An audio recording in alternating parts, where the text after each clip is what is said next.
تو صاحب کیا وضو کرنے کے بعد عورتیں سنگار کر سکتی ہیں؟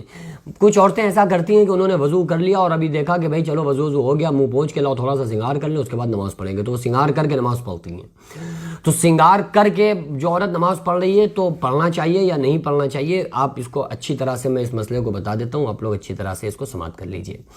پہلی چیز یہ ہے کہ اللہ تعالیٰ نے قرآن مقدس میں ارشاد فرمایا، یا بنی آدم خذوا زینتکم عند کل مسجد، کہ اے بنی آدم جب مسجد میں آؤ تو اپنے آپ کو سنوار کے آؤ، اپنے آپ کو خوبصورت بنا کے آؤ۔ یہ خصوصی طور پہ مرد حضرات کے لیے، کیونکہ وہ مسجد میں آنے کا یہاں پر حکم دیا جا رہا ہے۔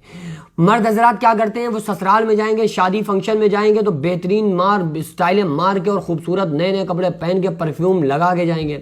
اور مسجد آنا ہوگا تو وہ بہترین جو سسرال میں کپڑے پہن کے گئے تھے انہیں تو اتار کے رکھ دیں گے، طاق میں ٹانگ دیں گے، بہترین اینگل میں پھنسا کے سیب الواری میں رکھیں گے اور نکالیں گے دھوتی اور شرٹ اور پہنیں گے مسجد آ جائیں گے۔ تو وہ مطلب بالکل جو کسی لائق کپڑے نہیں ہوتے ہیں، بس وہ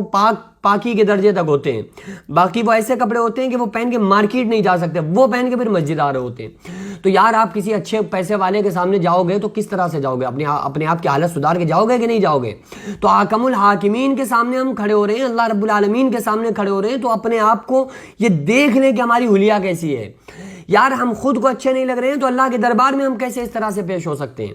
تو ہم کو چاہیے کہ ہم اپنے آپ کو پہلے سنواریں، ہمارے کپڑے پاک صاف ستھرے ہوں، اور ہم ایسا نہیں کہ بہت زیادہ، یعنی کہ حالت ہماری ٹھیک ٹھاک ہونا چاہیے۔ عورتوں کے تعلق سے، عورتیں چونکہ اگر کسی جگہ پر وہ نماز پڑھ رہی ہیں اور گھر بند ہے ان کا، تو پھر تو وہ سنگار کر کے بھی نماز پڑھ سکتی ہیں، نماز سے اس میں کوئی فرق نہیں پڑے گا۔ البتہ وہ سنگار کی وجہ سے ان کی نماز کے خشوع میں کوئی فرق نہ ہے، ان کے ذہن میں خیالات چلنا شروع نہ ہو جائیں کہ مثلا کہیں فنکشن میں جانا ہے، سنگار کر لیا، اب ہم جا رہے ہیں فنکشن میں، تو کوئی خیالات وہ نماز میں، کوئی جو نماز میں خشوع خضوع کو کم کرنے والے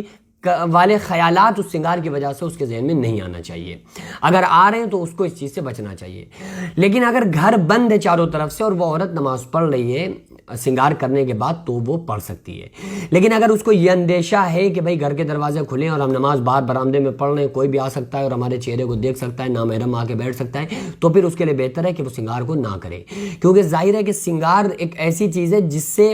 جس کی وجہ سے ان عورتوں کی طرف اٹریکشن پیدا ہوتا ہے۔ صرف مردوں کو ہی نہیں، عورتوں کو بھی ہوتا ہے کہ بھائی یار بڑے خوبصورت لگ رہے ہیں، مرد حضرات یار تم بڑے خوبصورت لگ رہے ہو۔ تو سنگار ہی ایسی ہے نا، بعض مرتبہ تو ایسا ہوتا ہے نا کہ وہ جو سارا حسن ہوتا ہے نا، وہ صرف اور صرف اس کے سنگار میں بسا ہوا ہوتا ہے۔ اگر آپ کسی کا فوٹو دیکھ لیں نا تو آپ کہیں گے کہ ہاں بھائی ٹھیک ٹھاک کوئی بندہ ہے، لیکن اس کے بعد اگر آپ اس کو ریئل میں دیکھیں گے جا کے تو آپ کہیں گے کہ یار یہ بندہ تو وہ ہو ہی نہیں سکتا۔ آج کل فلٹر چل رہے ہیں نا، بہترین سے بہترین، آپ کسی بھی کیسے بھی بندے کو کتنا بھی خوبصورت بنا سکتے ہیں۔ تو آج کل تو یہ دور ہے کہ کتنا بھی خوبصورت انسان بن جائے، کوئی مسئلہ ہی نہیں ہے۔ تو خیر بہرحال یہ ہے کہ اگر کسی عورت کو یہ اندیشہ ہے کہ اس کی نماز میں خلل پیدا ہوگا اس سنگار کی وجہ سے، یا کوئی آ سکتا ہے، اس کی نظر ہمارے اوپر پڑ سکتی ہے، تو اس کے لیے بہتر ہے سنگار نہ کرے۔ لیکن اگر کوئی عورت سنگار کر کے نماز پڑھ لے، وضو کیا، سنگار کر کے نماز پڑھ لی، تو اس کی نماز بھی مانی جائے گی اور اس کے وضو پر اثر بھی نہیں پڑے گا۔ جب وضو پر اثر نہیں پڑے گا تو اس کی نماز بھی مانی جائے گی، نماز پر بھی اس سے کوئی اثر نہیں پڑے گا انشاءاللہ۔